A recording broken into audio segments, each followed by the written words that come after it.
Chapitre 9.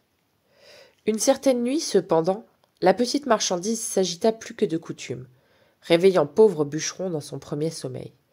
Celui-ci alors, dans sa grande ire, en vint à vouloir porter la main sur elle. Pauvre bûcheronne saisit alors au vol la grosse paluche calleuse de son pauvre bûcheron de mari, la retint un instant en suspens, avant de la poser, délicatement, bien à plat, sur la poitrine toute secouée de sanglots, de sa chère petite marchandise. Pauvre bûcheron, effleurant ainsi de sa paume malgré lui cette peau si douce et si blanche, tenta d'arracher sa main de l'étreinte de la pauvre bûcheronne, mais celle-ci, de ses deux mains réunies, la tenait fermement plaquée sur la cage thoracique de la fillette, tout en murmurant à l'oreille de pauvre bûcheron, qui ne cessait, lui, de hurler qu'il ne voulait plus de cette créature du diable, de cette sans-cœur de malheur. Pauvre bûcheronne, toujours pesant sur la main de pauvre bûcheron, murmura délicatement. « Sens-tu? Sens-tu? Sens-tu le petit cœur qui bat? Le sens-tu? Le sens-tu? Il bat. Il bat. »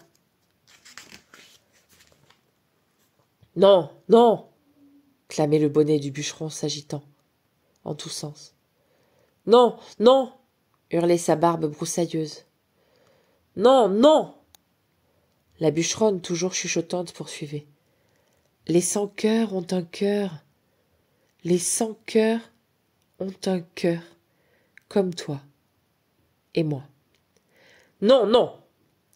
Petits et grands, les sans-cœurs ont un cœur qui bat dans leur poitrine. Pauvre bûcheron dégagea soudain sa main d'un coup d'épaule tout en secouant toujours sa tête et en crachant maintenant entre ses dents, répétant les tristes slogans de ces jours si sombres. « Les sans-cœurs n'ont pas de cœur. Les sans-cœurs n'ont pas de cœur. Ce sont des chiens errants qu'il faut chasser à coups de hache. Les sans-cœurs jettent leurs enfants par des lucarnes des trains, et c'est nous, pauvres couillons, qui sommes obligés de les nourrir. » Il crachait ainsi sa bile la plus noire, tout en éprouvant lui-même un trouble, une chaleur, une douceur nouvelle, que le bref contact de sa paume avec la peau et le cœur de la petite marchandise avait fait naître jusque dans son propre cœur à lui, qu'il sentait battre désormais dans sa propre poitrine.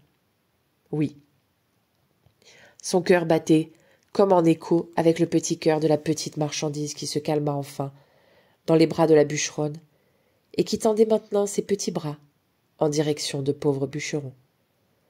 Celui-ci recula effrayé.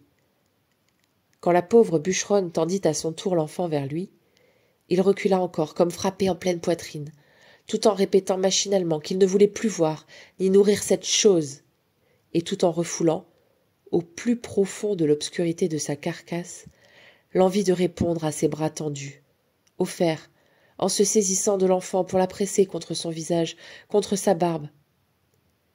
Il reprit pied enfin, en même temps que ses esprits, et reprit également l'offensive, menaçant la pauvre bûcheronne d'avoir demain à choisir entre lui, honnête bûcheron, son mari, et ce résidu de fausse couche tueur de Dieu qu'elle tenait dans ses bras. Et avant que pauvre bûcheronne eût pu lui répliquer, il s'écroula sur sa couche et s'endormit cette fois du sommeil du presque juste.